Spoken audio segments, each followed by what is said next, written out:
तो सर आज हम लोग कुछ गॉल ब्लैडर के बारे में जानना चाहेंगे।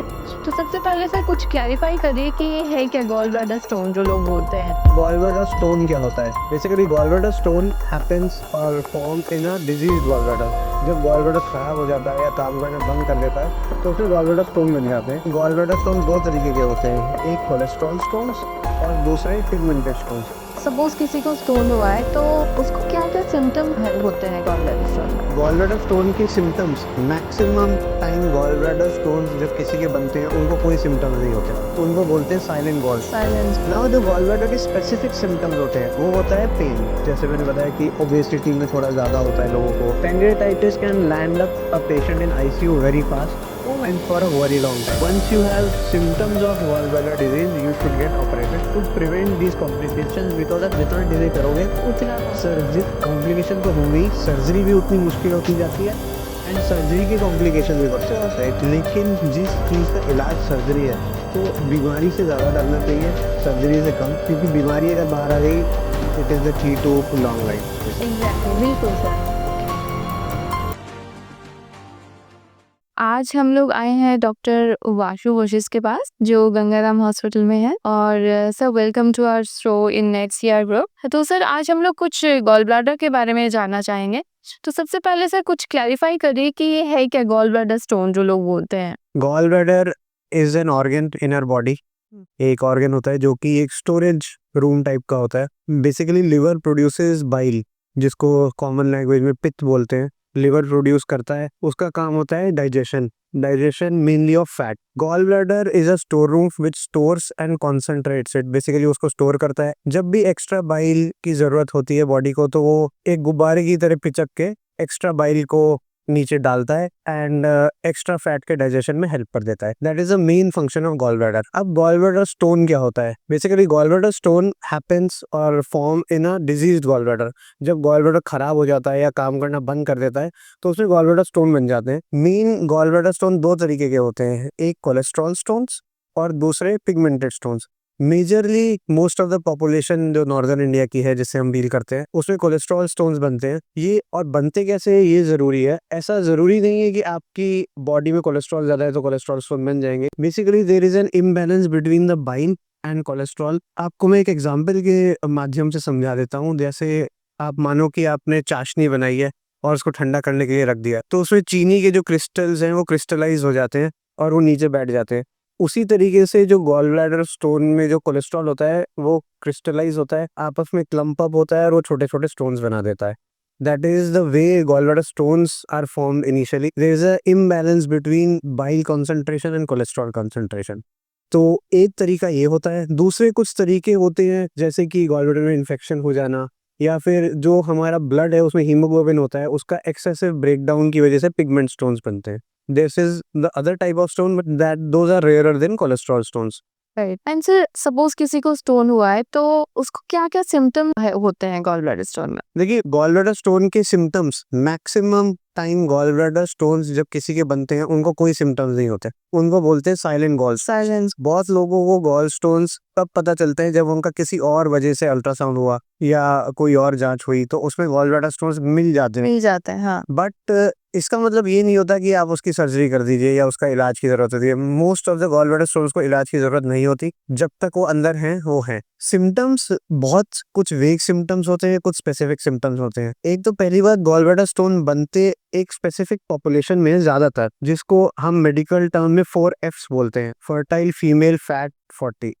दैट मीन्स जो ये प्री डिस्पोजिंग कंडीशंस होती है, ओबेसिटी, देन फीमेल्स, बहुत सारी फीमेल्स में देखा गया है कि प्रेगनेंसी के बाद ये स्टोन्स बन जाते हैं। Then fertile means reproductive age and mid 40s में यूजुअली ज्यादा देखा गया है। बट इसका मतलब ये नहीं है कि दूसरे लोगों में नहीं बन सकते, बाकी लोगों में भी बन सकते हैं, बट इसमें देखा गया है कि ज्यादा चांसेस होते हैं। नाउ जो गॉल ब्लैडर के स्पेसिफिक सिम्टम्स होते हैं वो होता है pain specifically right side of the abdomen में, ऊपर की तरफ, राइट अपर एब्डोमिनल पेन हम इसको बोलते हैं। और ये कभी कभी राइट कंधे में भी होता है और कमर में भी जाता है, तो इसे रेडिएटिंग पेन बोला जाता है। इसका वजह ये होती है जो गॉल ब्लैडर की नर्व सप्लाई और कंधे की नर्व सप्लाई वो एक होती है, राइट कंधे की, तो इसलिए पेन जो ये बहुत ही स्पेसिफिक गॉल ब्लैडर का सिम्टम है। काफी पेशेंट्स इनडाइजेशन की कंप्लेंट से भी आते हैं, ब्लोटिंग, गैशियसनेस, GERD के सिम्टम्स की भाई हमें खट्टी डकारें आ रही हैं, but those are not specific symptoms of gall bladder, but they can be attributed to a diseased gallbladder because देखिए gallbladder is situated in upper abdomen,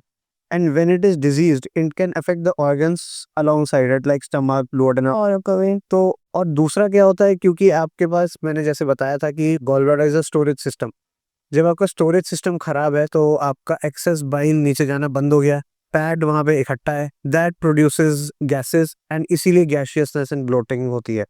in general जब किसी का गॉल ब्लैडर बीमार होता है तो एक सेंस ऑफ अनईजीनेस आती है, जिसको पेशेंट्स कई बार गैस्ट्राइटिस से या फिर ब्लोटिंग से भी कोरिलेट कर लेते, but specific symptom gall bladder का आप मुझसे पूछे तो it is right upper abdominal pain, right sir. And it is a very specific kind of pain जिसको हम बिलियरी कोलिक बोलते हैं, वो वेव्स में आता है। Exactly, sir. I have also suffered from this, and I know the pain, the intensity of the pain. Intensity of pain is very Very bad. very bad. It is usually not treated by medications as well, बहुत ही मुश्किल से। मतलब he really had to go to AIIMS और injection लगाते थे and just to get उसको करने के लिए। अच्छा सर, एक चीज़ मैं पूछना चाहूँगी कि हाउ लोग कैसे डिफरेंशिएट करेंगे गॉल ब्लैडर और किडनी स्टोन में, या फिर वो मेडिकल एग्जामिनेशन के बाद ही पता चलेगा? देखिए एक पेशेंट के लिए दोनों में फर्क बताना थोड़ा मुश्किल है, क्योंकि दोनों का पहला सिम्टम पेन होता है यूजुअली, लेकिन एक डॉक्टर के लिए with symptoms and signs it is quite easy to differentiate between the two, because gall bladder का पेन जिस जगह पे होता है और किडनी का पेन जिस जगह पे होता है वो डिफरेंट है। दूसरी चीज, किडनी का पेन लेफ्ट साइड में भी हो सकता है, गॉल ब्लैडर का पेन यूजुअली लेफ्ट साइड नहीं होता है, राइट ही में होता है। तीसरी चीज, गॉल ब्लैडर का पेन जैसे मैंने बताया राइट अपर एब्डोमेन में होता है, किडनी का पेन फ्लैंक्स में होता है, जिनको हम बोलते हैं साइड्स में होता है और ज्यादा बैक की तरफ होता है। किडनी के पेन के साथ पेशाब की या यूरिन की प्रॉब्लम्स भी होती हैं, लेकिन गॉल ब्लैडर के स्टोन के साथ वो नहीं होती है। ऑल्दो यूरिन का येलोइश कलर का हो जाना गॉल ब्लैडर का साइन होता है, बट उसमें यूरिन में जलन होना और ये सब नहीं होता। गॉल ब्लैडर के सिम्टम्स थोड़े गैस्ट्रोएंटरोलॉजिकल होते हैं कि अपसेट स्टमक, डिस्पेप्सिया, ये जो नॉन स्पेसिफिक वाले हैं, साथ में उसका पेन थोड़ा अलग होता है। किडनी स्टोन का पेन यूजुअली लोअर एब्डोमेन की तरफ को जाता है, इसका बैक से, इसका अपर जाता है, कंधे में जाता है। राइट। सर, ट्रीटमेंट ऑप्शंस क्या-क्या होंगे गॉल ब्लैडर स्टोन के? देखिए गॉल ब्लैडर स्टोन का जैसे मैंने बताया maximum of the gall bladder stones are silent, उसमें कोई ट्रीटमेंट की जरूरत नहीं है, but once you are diagnosed with gall bladder stones you have to be on high alert and you should know that treatment may be required once they become symptomatic. Symptomatic means कि आपको pen हुआ, आपको dyspepsia हुआ, या गैशियसनेस हो रही है, bloating हो रही है, करना फीवर हो रहा है, गॉल ब्लैडर में इन्फेक्शन के साइंस हैं, या आपके डॉक्टर को शक है कि गॉल ब्लैडर में इन्फेक्शन है, वो टच करके या अल्ट्रासाउंड के थ्रू बता सकते हैं। एक बार गॉल ब्लैडर में इन्फेक्शन या गॉल स्टोन सिम्टोमेटिक हो गए तो unfortunately the only option remains is surgery as of now. There are few cases जिसमें मेडिकेशंस भी काम करती हैं, लेकिन वो बहुत ही सिलेक्टिव केसेस में होता है। सर्जरी मैं पहले, क्योंकि as a surgeon I will explain that to you. Please. The surgery that is done for gall bladder is called cholecystectomy. Cholecystectomy का मतलब है गॉल ब्लैडर को निकाल दिया जाता है। ये मिसकंसेप्शन बहुत लोगों में होता है कि भाई गॉल ब्लैडर के स्टोन निकाल सकते हैं क्या, तो उसमें दो चीजें, एक तो अभी तक ऐसी टेक्निक नहीं बनी है जिससे स्टोन निकाल दिए जाए। अच्छा, पूरा गॉल ब्लैडर ही निकाला जाता है। दूसरा, अगर स्टोन निकाल भी दिए जाए तो और स्टोन बनने के चांसेस बहुत ज्यादा होते हैं, क्योंकि एक तरह से gall bladder is ill functional right now, it is not functioning properly. पहली चीज। दूसरी चीज, जब आप गॉल ब्लैडर को निकालते हैं तो पुराने जमाने में ओपन कोलेसिस्टेक्टमी होती थी, आज भी होती है जब जरूरत होती है तो, लेकिन most of the gall bladder surgery आजकल लैप्रोस्कोपिकली या की होल सर्जरी जिसे बोलते हैं उससे होती है, जिसमें कि बहुत ही छोटे छोटे 3 से 4 छेद आते हैं पेट में। इसका लैप्रोस्कोपिक सर्जरी का फायदा क्या है, पेशेंट जल्दी घर जा सकता है, पेन कम होता है, अर्ली रिकवरी, साथ में अर्ली रिटर्न टू वर्क। ये बहुत ही क्रूशियल चीजें हैं लैप्रोस्कोपिक सर्जरी की। एंड लैप्रोस्कोपिक कोलेसिस्टेक्टमी आजकल एक इंडेक्स सर्जरी है, जिसके बेसिस पे हर लैप्रोस्कोपिक सर्जरी को नापा जाता है। तो लैप कोली, जिसको बहुत कॉमन टर्म में बोला जाता है, वो एक इंडेक्स सर्जरी बन गई है आजकल, because it is a very routine surgery. दूसरी चीज, गॉल ब्लैडर सर्जरी जैसा मैंने बोला रूटीन सर्जरी है, इसमें गॉल ब्लैडर को पूरी तरह निकाल दिया जाता है, और क्योंकि ये दूरबीन के द्वारा की गई है तो इसमें रिकवरी काफी फास्ट होती है, पेशेंट घर जा सकते हैं बहुत जल्दी। दूसरा ऑप्शन कभी कभी ये होता है कि ओपन करना पड़ जाए, जो कि आजकल काफी रेयर है, बट बिल्कुल खत्म नहीं हुआ है। जब जरूरत है तो कभी कभी ओपन को। रेयर मतलब क्या है, मतलब क्या कंडीशन में हम रेयर, देखो 2-3 चीजें होती हैं। अगर किसी को गॉल ब्लैडर में कैंसर प्रूवन है अच्छा। तो कई बार ओपन करनी पड़ती है बिकॉज लैप्रोस्कोपिकली ऐसा नहीं कि नहीं जा सकती, अभी भी की जा सकती है, बट वो काफ़ी बड़ी सर्जरी होती है, पहली चीज़। दूसरी चीज़, अगर लैप्रोस्कोपिक सर्जरी से कई बार ये होता है कि चीज़ें बहुत ज़्यादा चिपकी हुई है, जैसे अगल-बगल के ऑर्गन्स जाके चिपक जाते हैं, तो to prevent injury to surrounding organs okay, then you you might have to open, but as I said, with advancement of laparoscopic surgery, जितने सर्जन एक्सपीरियंस होते जा रहे हैं आजकल, एंड लैप कोली इतनी मतलब लैप्रोस्कोपिक कोलिसिस्टेमी इतनी ज्यादा होती जा रही है आजकल रूटीनली कि उसकी परसेंटेज बहुत कम हो गई है चिपके होने की वजह से ओपन करने की।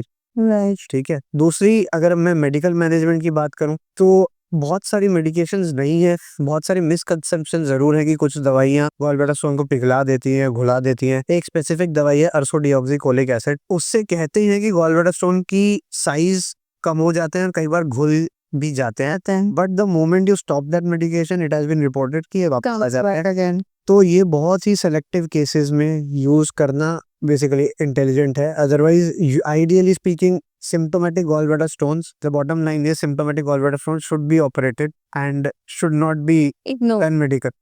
दूसरी बात रही होम रेमेडीज की, बहुत सारी home remedies and Ayurvedic remedies और yoga claim to exactly, dissolve alternate medicine। alternate medicine, they claim to dissolve gallstones, but first of all it is not scientifically proven yet, and secondly we have not seen it happening a lot। And कई बार patients ultrasound की report के साथ भी आपको आते हैं, but ultrasound की report से आप ये नहीं कह सकते कि गॉलब्लैडर छोटा हो गया, स्टोन बड़ा हो गया या छोटा हो गया। क्यों? क्योंकि देखिए जब गॉलब्लैडर का अल्ट्रासाउंड किया जाता है तो स्टोन वो जिस एंगल पे है वो उस साइज को नाप लेते हैं, जिस एंगल पे उस टाइम अल्ट्रासाउंड हुआ है वो कई बार कोता बड़ा आ सकता है। ओके, सो दे विल तो there is not much of a difference कि गॉलब्लैडर स्टोन 2 सेंटीमीटर का है कि 1.8 सेंटीमीटर का है। इट डज नॉट शो कि वो कम ही हुआ है। Okay, okay, got your point. Sir, अगर जैसे आपने कहा कि गॉल ब्लैडर ही हम निकाल देते हैं, तो उससे कुछ हमें मतलब कुछ परेशानी नहीं होता अगर बॉडी से एक ऑर्गन निकाल लिया तो? See this is a very good question and very common question कि गॉलब्लैडर निकाल, मुझसे बहुत पेशेंट मेरी ओपीडी में पूछते हैं कि सर हम गॉलब्लैडर तो आप निकाल देंगे, आगे हम लॉन्ग टर्म में कुछ नुकसान तो नहीं होगा या कुछ खाने में रिस्ट्रिक्शंस तो नहीं होंगे? तो ये काफ़ी कॉमन सवाल है। तो इसका सिंपल आंसर इज नो, कोई लॉन्ग टर्म इसके हार्मफुल इफेक्ट्स नहीं होते। But the long answer is कि जैसे मैंने आपको बताया कि आप मान लो कि आपकी एक पाइपलाइन है जिसमें से पानी आ रहा है, एक आपका स्टोरेज टैंक है।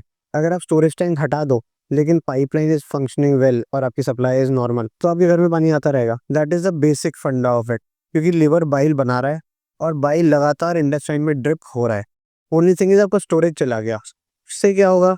आपने कभी एक्सेसिव फैटी फूड खा लिया तो हो सकता है आपको ब्लोटिंग हो जाए इनिशियली, बहुत, ये मैं बता रहा हूँ 1-2 हफ्ते की बात है। अरे सबकी बॉडी अलग अलग तरीके से एडजस्ट करती है, but ultimately body adjust for the absence of gallbladder. It has been seen कि कभी कभी जो पित्त की नलियां हैं जिनको हम बाइल डक्ट्स बोलते हैं वो भी थोड़ी फूल जाती है to adjust for the absence of gallbladder. Long story short, long term कोई नुकसान नहीं होता, बॉडी एडजस्ट कर जाती है।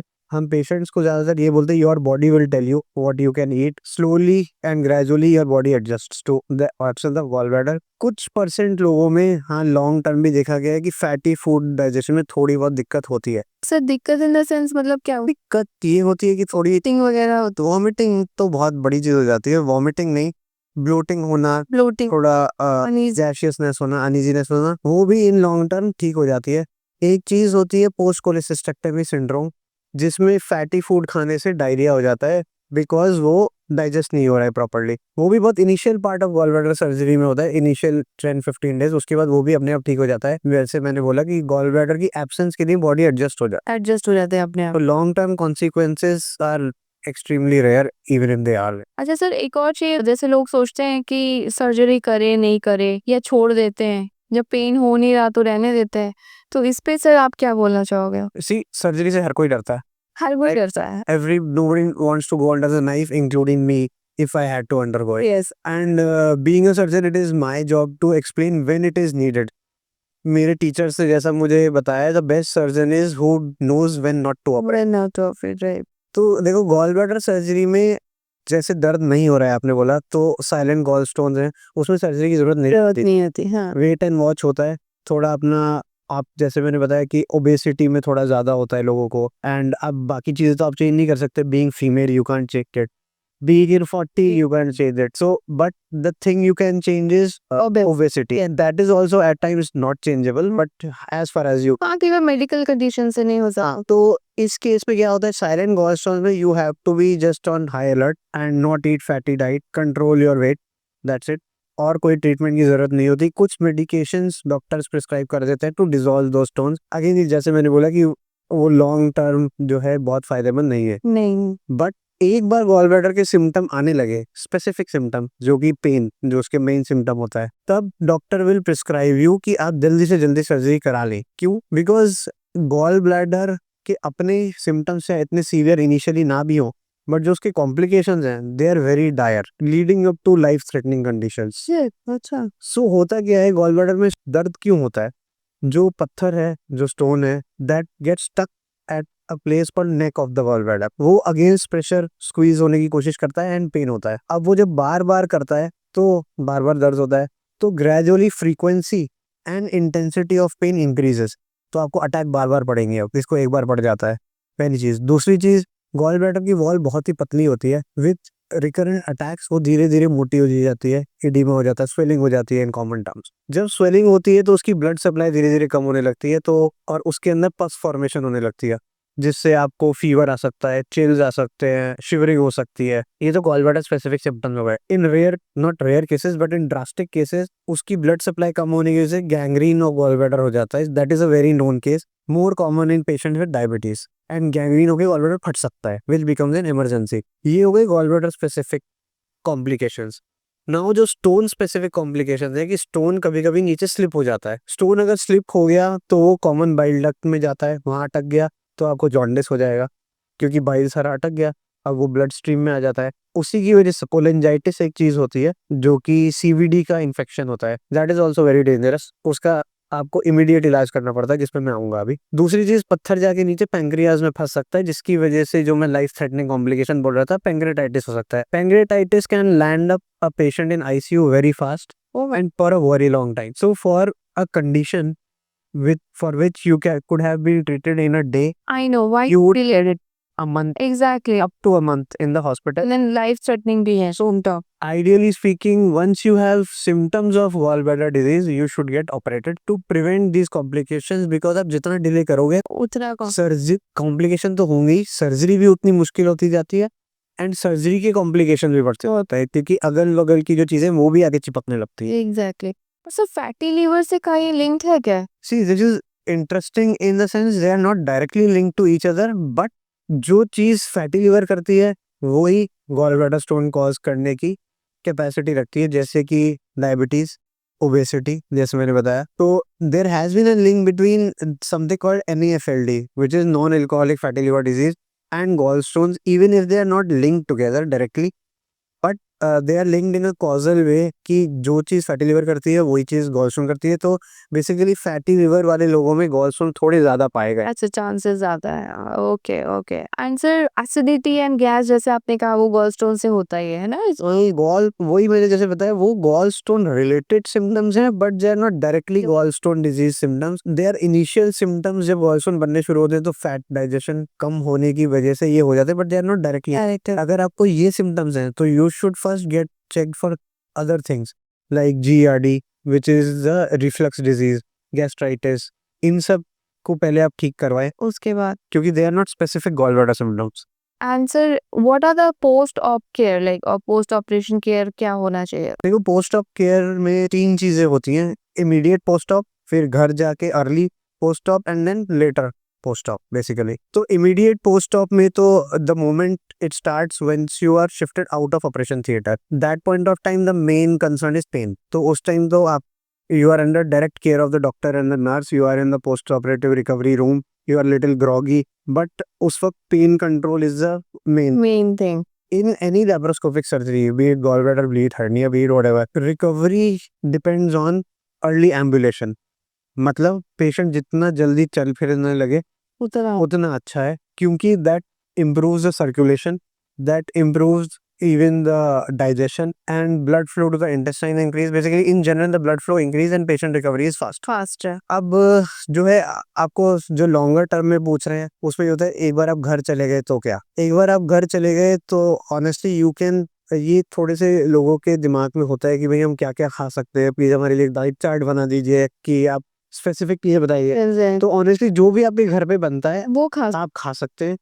Initial 3-4 days avoid fatty food, वो भी कोई प्रिस्क्राइब नहीं है, बट उतने ये you are recovering back from a surgery, उसके लिए हो सकता है आपका डाइजेशन थोड़ा स्लो हो सकता है आपको तभी तक गैस पास ना हुई हो, तो उससे रिकवरी के लिए इनिशियली थोड़ा लाइट खाना खाएं, बट एज सच कोई रिस्ट्रिक्शन नहीं होते, आप सब कुछ खा सकते हैं। दूसरा एक लोगों का डाउट होता है भाई हम when can we return back to normal life.